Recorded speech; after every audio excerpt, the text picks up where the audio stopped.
In my opinion, we're living in one of the best times for cinema right now. We have original stories galore in all kinds of genres, long-running franchises we all love keeping up with, an insane variety of plots, and the industry is still brimming with talent, new and old. But what I've really been craving recently is some good-ass confusion. That's right, maybe it's just due to my own personal taste of movies being, 70% elevated horror. But there aren't too many movies, as of recent, that have chosen to go the path of being complicated and confusing enough to warrant a ton of thought and dissection. Kinda like how people treat FNAF lore, but without the retcons and funding of minority haters. In my ventures to watch 365 movies this year, I've encountered a couple of these, two notable ones being Nope and Tenet. Nope having a lot of aspects that don't get directly explained, but with later context and thematic resonance, we can figure out where they fit into the puzzle of the story. And Tenet being absolutely insane and almost demanding a rewatch. At least I get to laugh at all the insane things the protagonist says, though. But my point is, these aren't new movies. Or at least not like came out this year new. The closest thing that comes to mind this year is the assault rifle scene and weapons, and that makes sense, but it's one scene. But all this is exactly why I get so much enjoyment out of Die My Love. Based on a 2012 novel by Ariana Harwicks, Die My Love caught my eye for a number of reasons. Number one, of course, being my main man, Rob Pat, my Batman, and my goat. If he's in a movie, I am perfectly okay with watching that, no matter how bad. Another is that Martin Scorsese is actually listed as a producer. I originally thought he was directing because I'm stupid like that, but instead we have Lynn Ramsey for her fifth directed feature film. I am unfamiliar with any of her work, so I can't quite comment on how Die My Love lines up with it, but I'm sure she's got plenty to like. So Die My Love focuses on free spirit author turned new mother, Grace, played by Jennifer Lawrence. Grace is very much the main character and the one we see the perspective of throughout all of this movie. We feel her feelings and we experience her life through her own eyes, even despite the focuses of her relationship in the trailer. Speaking of this relationship, Grace is dating Jackson, a trucker played by Hollywood darling Robert Pattinson, finally showing his Pattinson to my personal appreciation. Because these two be fucking.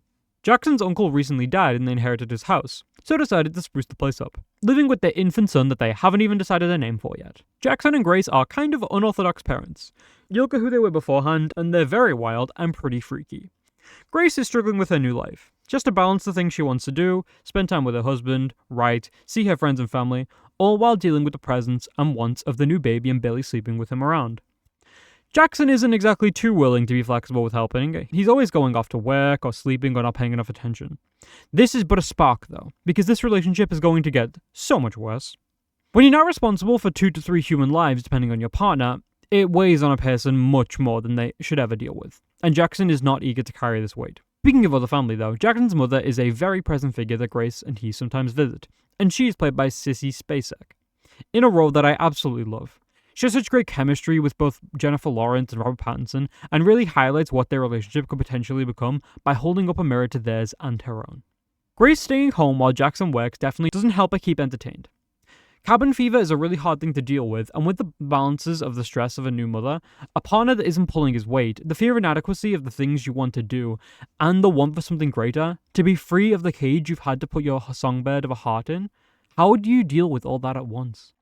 And this is exactly what we see throughout the movie. Grace slowly feels like she's losing herself, and not in the 8 Mile way, and this scares her. She wants to remain herself. She doesn't want to just be a mother or just be a housewife. And a lot of first-time mothers do struggle with the same thing. It's hard to have your focus shift so much onto this thing that's now your entire world, especially if you were previously focusing on yourself or a career. The storytelling in this movie really does this idea justice though, because my earlier clamor for more confusing-ass movies has been satiated. For now. Die My Love uses a consistently inconsistent timeline of events throughout, mostly to fill in the blanks of the experiences Grace has been through, from both before and after the move to Jackson's uncle's house. But it isn't just the timeline that's inconsistent, of course, as the movie focuses on themes of mental illness, alcohol abuse, and a lot of pretty heavy elements of self-loathing and destruction. On first watch, I had a lot of questions. I mean, there's the weird biker guy that shows up a couple times, there's some mysteries that get alluded to but not elaborated on, like the case of the repeatedly replaced condom box, and some random appearances that seem a bit nonsensical but definitely have thematic ties as representations of the characters and their positions. It's led to a lot of very fun discussions, and I've quite liked seeing other people's perspectives on it. A lot lends itself to the scenes that seemed out of place or hallucinatory, and one stuck out to me massively, being the cut lip scene that kind of clued me in to the idea of one aspect of the movie not being as true as it seemed. A later scene supports my suspicions, at least from my POV. Although if you look at the accompanying plot in the book, this is not the case. There's a lot of interesting theories about how grief has really taken place in both Grace and Jackson, and debating over when they think the hallucinations and delusions have really started, and some going way back because of a few reasons. An example being their baby, the baby they do not name, the baby that never grows, the baby that they frequently leave alone without worrying that Grace hears crying while Jackson and the audience hear nothing. There is a genuine reading out there that Grace miscarried, and her maternal stress is just taking form in the worst way imaginable. Or even worse, that it wasn't a miscarriage that took its life, but instead something much later. Even aside from the complicated nature of the script though, this movie just has so many interesting things to say. Jennifer Lawrence and Robert Pattinson are both giving amazing performances that I saw some people say from the trailers were too over the top, but I definitely don't agree with that since their anger and reactions seem pretty understandable here, for the type of characters they are portraying. And for the type of characters they are portraying, realistic. I love the quiet moments with Grace and feel like Jennifer Lawrence's physical acting was so good at presenting her internal conflicts through wordless storytelling.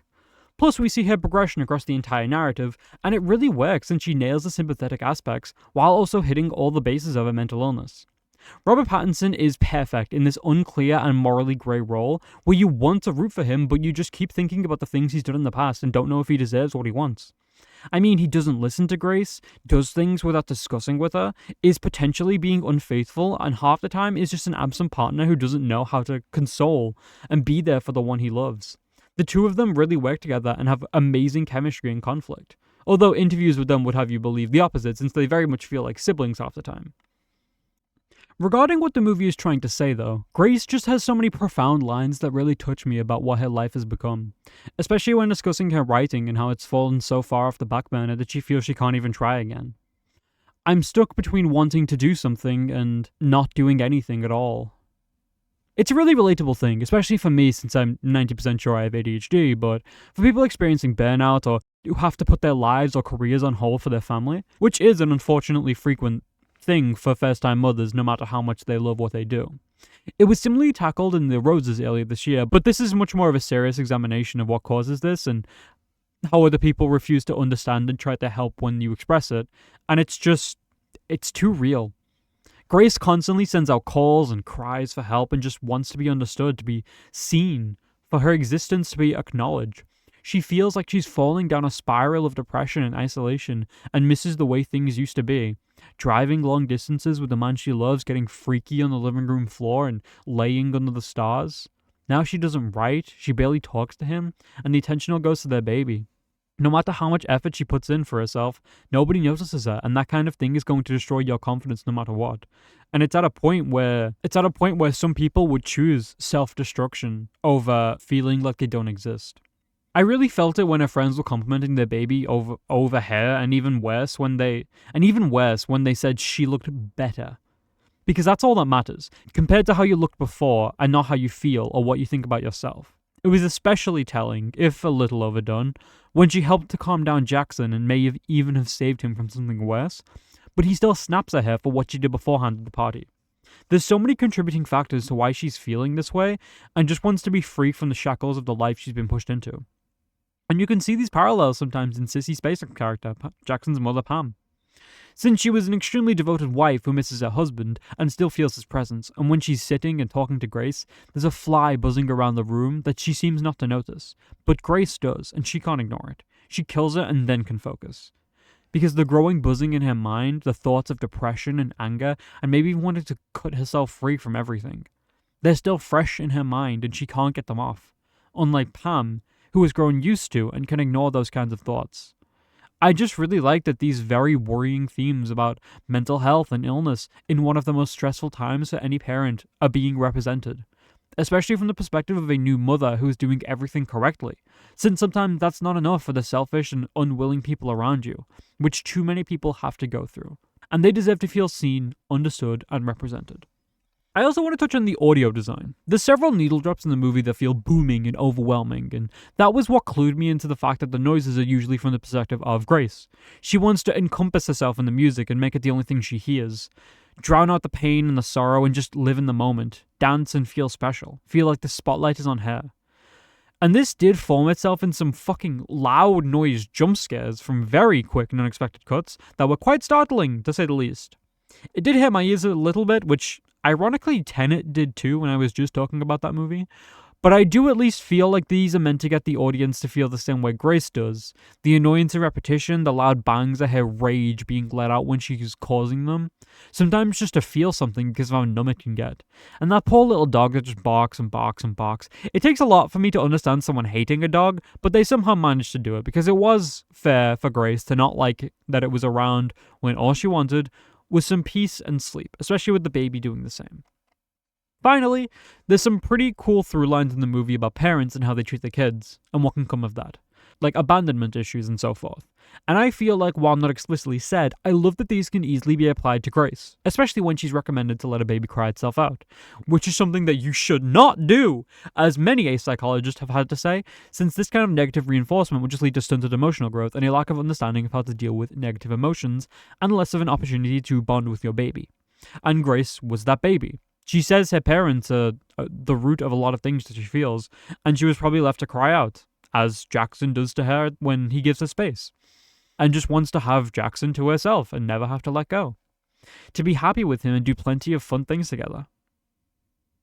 Overall, Die My Love is the unique kind of movie that I was craving. It has a lot of mysterious elements and a lot of good ones. I love seeing Robert Pattinson in any kind of different role, and Jennifer Lawrence ended up stealing the show.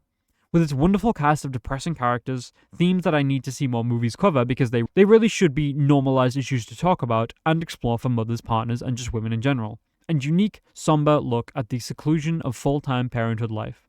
I'm giving Die My Love a solid 7.5 out of 10. Cannot wait for the sequel, Die My Love with a Vengeance. And if you want to see Robert Pattinson naked in more movies, I'd recommend subscribing. I don't have any actual influence on the film industry, but I'll be out there with a picket sign until they give in. The YouTube algorithm is kind of mean to smaller content creators like myself, and I'm hoping to hit 750 subscribers by the end of the year. Only 0.3% of my viewers are actually subscribed, so it would be a great help. While you're at it, like the video if you enjoyed it, but if not, that's okay. I still hope to see you in the next one. Until then, take care, and remember to have fun. See ya!